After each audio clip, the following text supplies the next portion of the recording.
sifat-sifat tolerannya itu otomatis kalau kita toleran akan tercipta ini. Caranya bagaimana menghidupkan rasa toleran yang ada itu dengan menyampaikan bahwa kita ini bersaudara loh.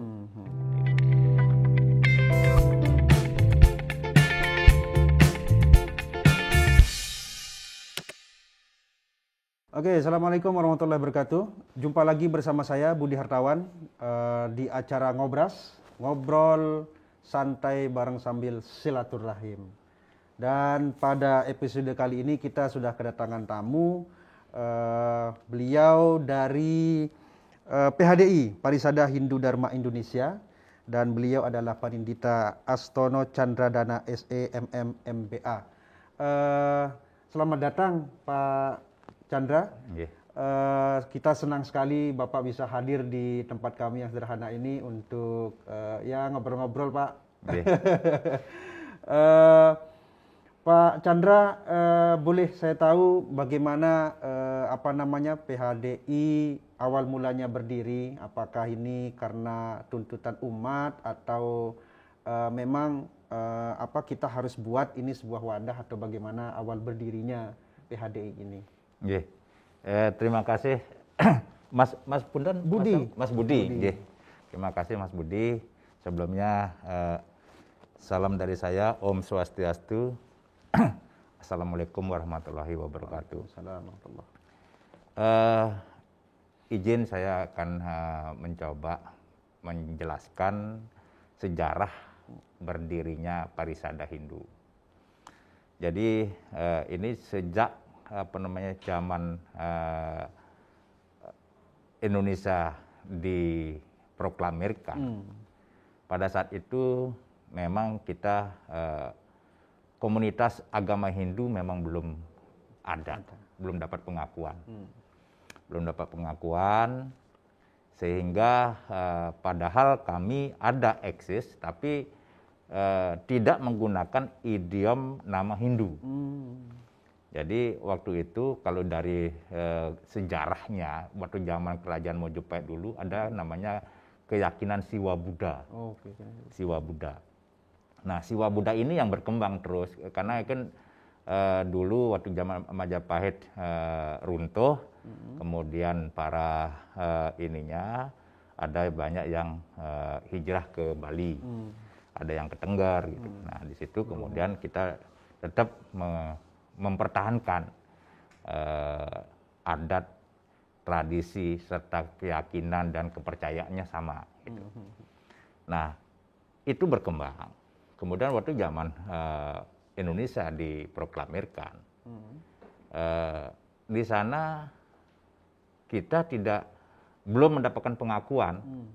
Jadi sebagai agama juga belum, tapi existingnya kita memang sudah ada gitu. Nah, oleh Bung Karno pada saat itu diminta karena Menteri Agama pada saat itu memberikan semacam persyaratan kalau bisa diakui sebagai agama di Indonesia. Jadi harus ada kitab sucinya, harus mempunyai kalau istilah Muslim nabinya gitu. Ya.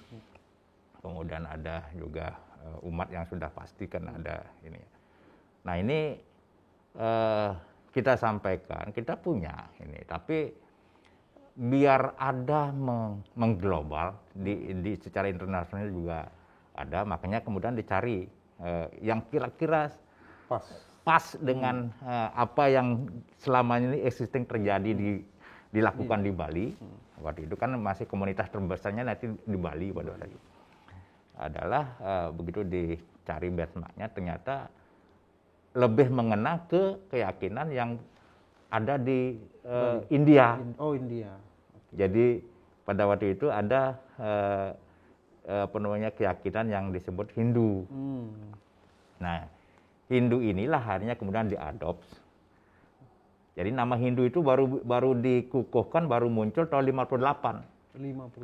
Tahun 58, jadi karena mendapatkan pengakuan dari negara. Untuk memenuhi itu? Iya, untuk memenuhi pengakuannya itu. Kalau sebelumnya kan kita Siwa Buddha biar ada secara mengglobal ada. Gitu.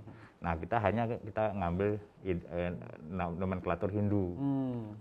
Walaupun tidak persis sama antara Hindu di India dengan Hindu di Indonesia. Sampai detik ini ya, sampai sekarang tidak ada persamaan.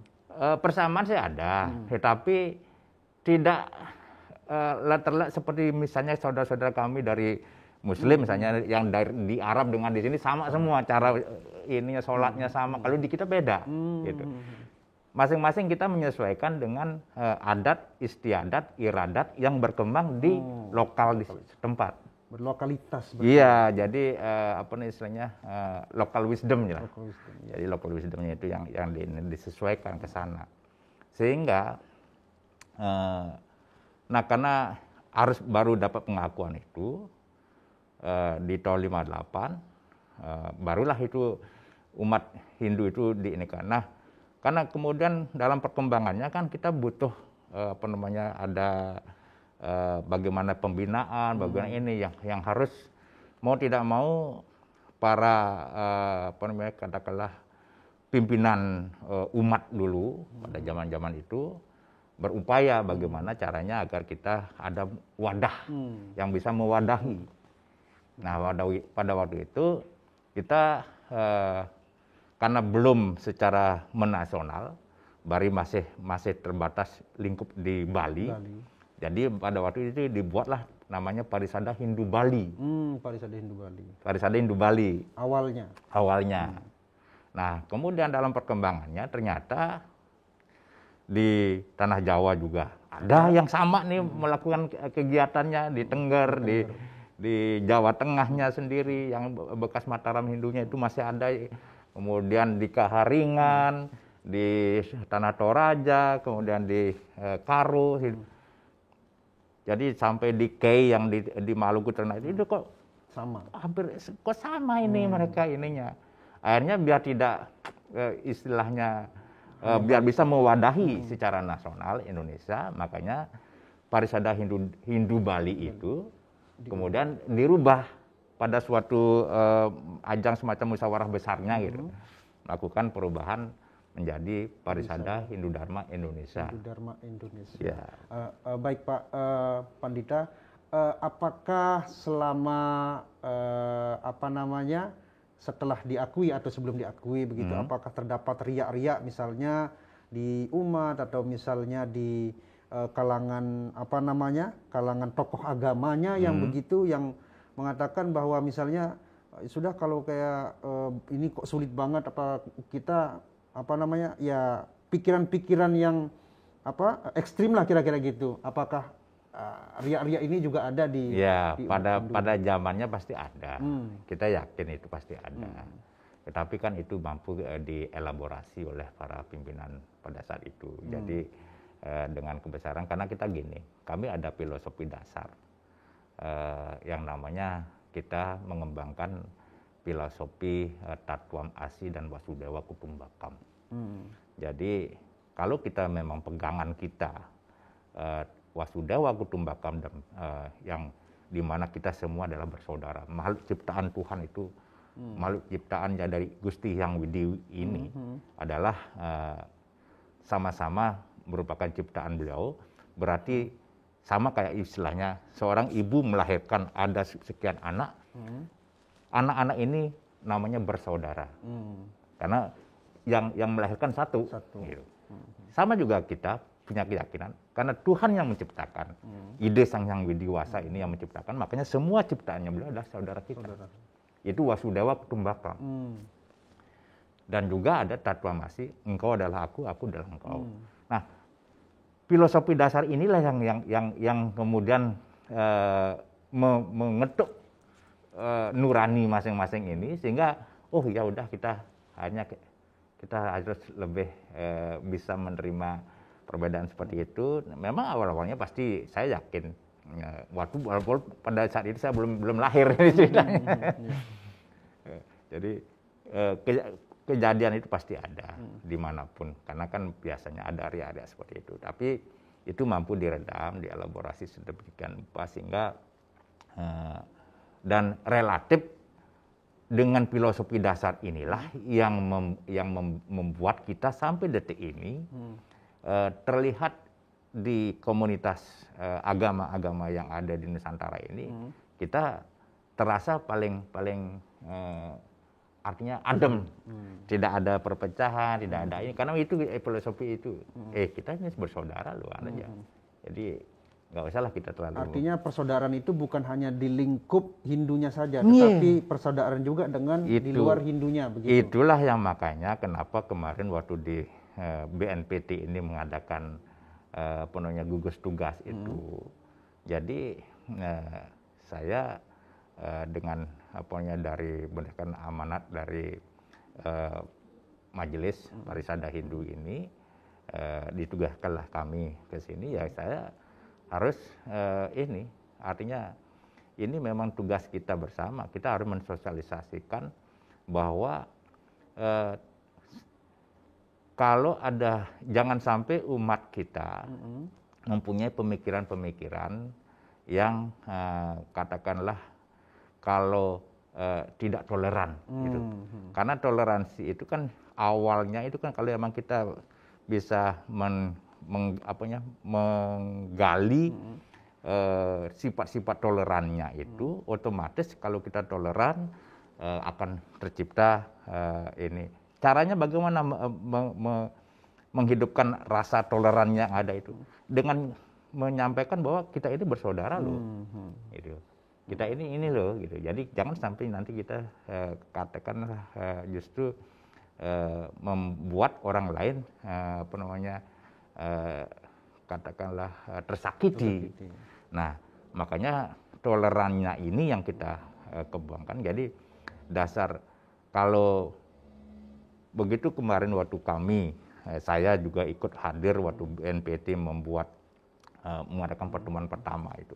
Kan disebutkan di sana bahwa akar daripada terorisme ini adalah dari ini. Ternyata akhirnya paling dasarnya di sikap toleransi ini gitu. Kalau sikap tidak toleran ya udah jelas itu akan bisa menimbulkan apalagi sikap toleran itu kemudian diwujudkan dengan cara-cara kekerasan, itu misalnya udah menjadi sifat yang radikal. Nah, radikal ini kemudian kalau itu dilakukan dengan cara membuat orang lain sampai harus ketakutan orang lain itu udah bisa menimbulkan teror bagi ini terorisme kan gitu. Makanya kita sebenarnya kalau di keterhubungan kami dengan gugus tugas ini memang menjadi ininya kita selama ini, concernnya kami, saya pribadi dalam beberapa kali kesempatan memberikan katakanlah pencerahan kepada umat itu, kalau istilah kami namanya Dharma Wacana, itu pasti kita gugah semangat bahwa kita ini semua yang dilahirkan di alam semesta ini adalah ciptaan daripada Yang Widi. Ciptaan Yang Widi sama-sama. Baik itu kebetulan sekarang bajunya mungkin Muslim, bajunya mungkin Kristiani, bajunya, tapi ini sama-sama ciptaan beliau. Ini adalah saudara-saudara kita. Gitu. Jangan sampai ada hal-hal itu yang mematik munculnya katakanlah bibit-bibit perpecahan. Oke, baik Pandita. Tapi begini Pandita, sekarang ini kan juga semua serba cepat ya, modern, terus media informasi juga sangat luar biasa. Bahkan saudara-saudara kita yang di kampung juga sudah terbiasa sekarang mendapatkan informasi dari HP atau dari internet. Kadang tidak tahu informasi itu baik atau tidak, atau benar atau tidak, kan kira-kira begitu. Bagaimana kemudian PHDI menjaga akar dari lokalitas atau akar daripada ajaran agama itu sendiri agar kemudian tidak tercabut oleh nilai-nilai modernitas yang sekarang juga sudah mulai masuk, yang kemudian menimbulkan ya udah ini tidak benar ini, wah ini harus saya rubah, ini harus saya ganti ini. Itu gimana kira-kira? Ya memang kita tidak bisa lari daripada kenyataan yang harus kita hadapi saat ini. Jadi sama kayak misalnya katakanlah dengan terbukanya Bali dari zaman dahulu menerima turis dari berbagai negara, tetapi ya mungkin sering muncul ada videonya, ada foto-fotonya, orang bule-bule pada berjemur dengan telanjang begitu, kita tetap di sampingnya melakukan ibadah tetap seperti itu. Kan itu sebenarnya bahwa di sana menunjukkan bahwa kita memang senantiasa menjaga itu, tidak pengaruhnya itu. Namun dengan perkembangan teknologi yang sekarang, kalau zaman itu kan memang belum ada teknologi yang seperti sekarang. Zaman itu mungkin penduduk-penduduk di desa-desa tidak terlalu aware dengan perkembangan yang ada. Nah, sekarang sampai ke pelosok-pelosok pedesaan, sampai ke pegunungan pun sudah mampu mengakses informasi. Nah, ini yang menjadi tugas kita bersama. Jadi kami dari Parisada Hindu memang senantiasa membuat katakanlah sosialisasi seperti itu, baik dengan kita melakukan dharma wacana atau pencerahan melalui televisi, kemudian melalui tulisan-tulisan. Kita juga punya website sendiri di situ yang bisa diakses tentang bagaimana. Nah iya, jadi siapapun itu bisa mengakses gitu. Sehingga kita lebih memberikan penyegaran dan pemantapan kembali bahwa ini loh, mengingatkan kepada saudara-saudara kami semua bahwa kita punya ajaran yang sangat adiluhung yang harus kita jaga, yang harus kita tetap pelihara, rawat, sehingga hal-hal seperti itu tidak besar pengaruhnya. Pasti ada pengaruhnya, tapi tidak terlalu besar. Sama juga dengan terbukanya seperti yang tadi saya contohkan Bali, ada bule-bule pada datang berjemur gitu. Nah, kita tidak terlalu besar, ada pengaruhnya ada, karena itu pengaruh pariwisata pasti ada. Tapi kita dengan keyakinan kita, dengan kekuatan kita, dan juga kita punya istilahnya majelis adat di situ juga yang sangat berperan juga menjaga itu, ukhuwah itu tetap terjaga gitu. Baik, Bapak Chandra, terakhir apa kira-kira pesan atau apa yang ingin disampaikan lah agar umat Hindu secara keseluruhan, bukan hanya yang ada di Bali, tetap bisa menjaga perdamaian, persatuan di Negara Kesatuan Republik Indonesia ini, tidak menimbulkan riak-riak yang bibit perpecahan itu jangan sampai kemudian muncul begitu. Apa pesan dari Pandita Chandra? Terima kasih buat saudara-saudaraku, para umat Hindu dimanapun berada.